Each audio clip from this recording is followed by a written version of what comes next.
looked like from the morning skate anyway, the way the lines ended the last game, is that just to try to keep that rolling or keep it fresh?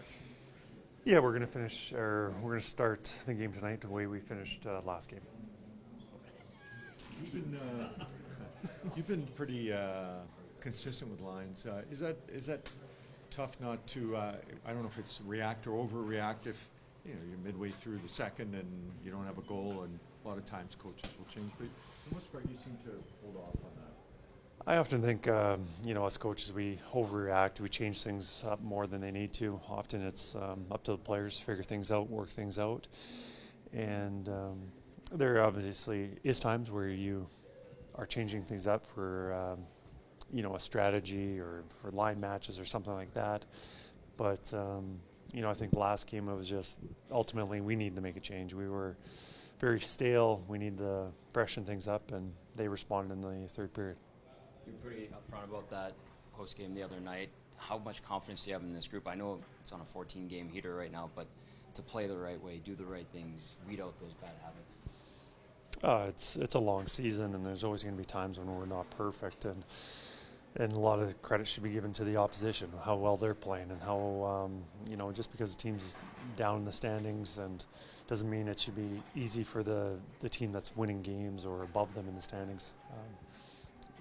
I'm just, we're trying to promote that we bring our best all the time, and the more times you do that, the more successful you'll be, but there's going to be downs or times where we're just not playing our best, and the first two periods last game was definitely that situation.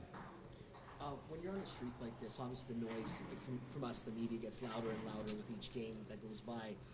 What's the coach's job in trying to maybe keep that noise out of the dressing room? Or do you trust the players that they keep that focus? I don't know what happens in that dressing room as soon as I walk out of it. I don't know what they're talking about, but I don't think the streak or what we're doing 2 weeks from now really gets mentioned. We just want to be in the present. We want to be in the now. And what do we need to be successful tonight? How are we going to win this game tonight?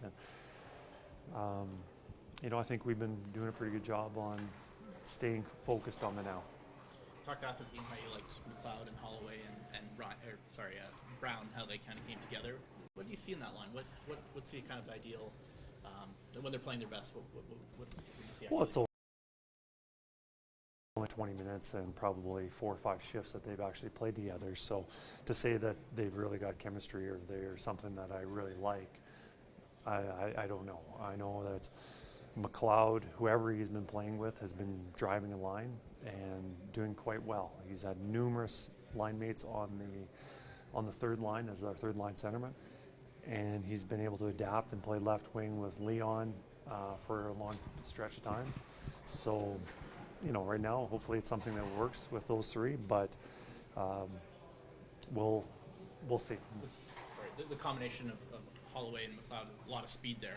Expected that to kind of play a role in forechecking and all that type of stuff. Well, absolutely, with their speed, no matter who they're playing with, whether they're playing together or they're playing on a different line away from each other. Yeah, we want speed to get in on the forecheck, make things hard for the defenseman. If you give any player time and space, whether it's a defenseman or forward, they're more likely to make plays.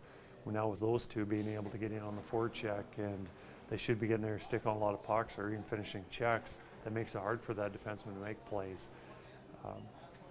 If they're playing well tonight, they'll be doing that.